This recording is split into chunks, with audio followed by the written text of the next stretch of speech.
manatili lang na si Kristo'y tao, iniiwasan nilang basahin ito. Hindi binabasa ng mga pastor ni Manalo ito. Hindi sila kasi tapat sa kanilang sarili, pati sa kanilang mga miyembro.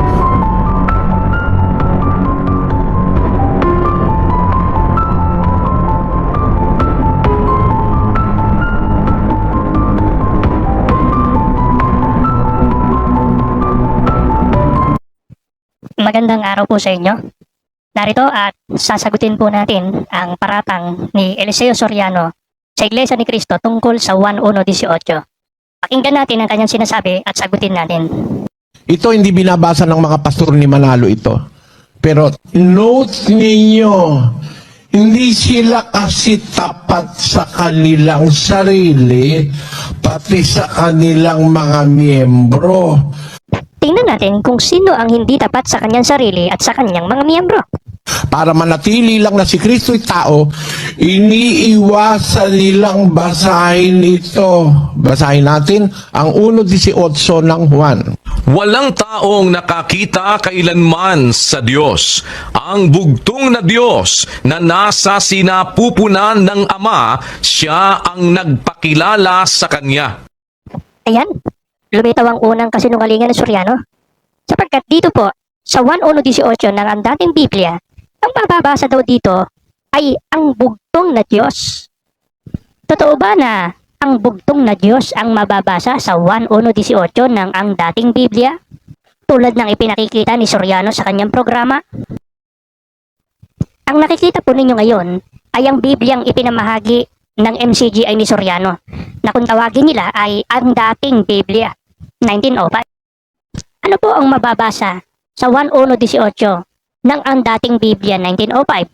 Bugtong na Diyos ba, gaya ng ipinakikita ni Soriano? Ito po ang nilalaman ng 1:18 ng ang dating Biblia, 1905. Walang taong nakakita kailanman sa Diyos. Ang bugtong na anak na nasa sinapupunan ng Ama, siya ang nagpakilala sa Kanya. Kaya, isang kasinungalingan po at panloloko ang ginawa ni Eliseo Soriano doon sa kanyang programa na ang mababasa di umano sa 1:18 ng ang dating Biblia ay bugtong na Diyos. Kasinungalingan yon. Ang mababasa ay ang bugtong na anak. Ngayon, pakinggan pa natin ang ilan sa mga kasinungalingan ni Soriano. Binabasa ba sa inyo yan? Yan ang original na nasa translation sa Greek. Doon sa Greek Bible na ang edad ay 1,800 taon na ngayon. Gusto ko pong mapansin ninyo yung sinabi ni Soriano na ang bugtong na Diyos daw o sa Greek ay monogenes theos ay mababasa sa Greek Bible na ang edad ay 1,800 years ago na ngayon. Ulitin natin yung kanyang sinabi.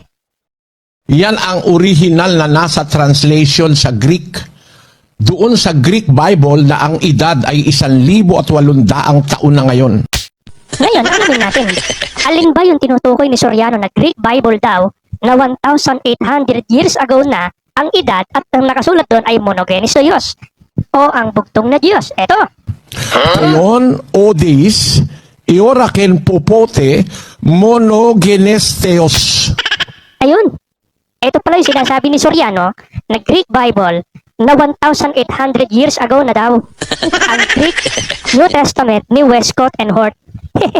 Para pala kay Soriano, itong Greek Westcott and Hort na ito ay 1,800 years ago na. Alamin natin. Yan bang sinabi na yan ni Soriano ay isang katotohanan o napakalaking kasinungalingan? 1,800 years na nga ba ang edad ng Greek ng Westcott and Hort? Ito po, alamin natin. Kailan po ba na-publish ang Greek Westcott and Hort? Ito po. Ayan. Yan po. Ang Greek New Testament ni Westcott and Hort ay na-publish noong 1881. Hindi po 1,800 years ago ang lumipas na mula nung ma-publish yan. Kaya kasinungalingan po yung sinabi ni Soriano. Kaya si Soriano ang hindi tapat sa kanyang mga miyembro. Niloloko niya ang mga miyembro niya at siya mismo niloloko niya yung kanyang sarili.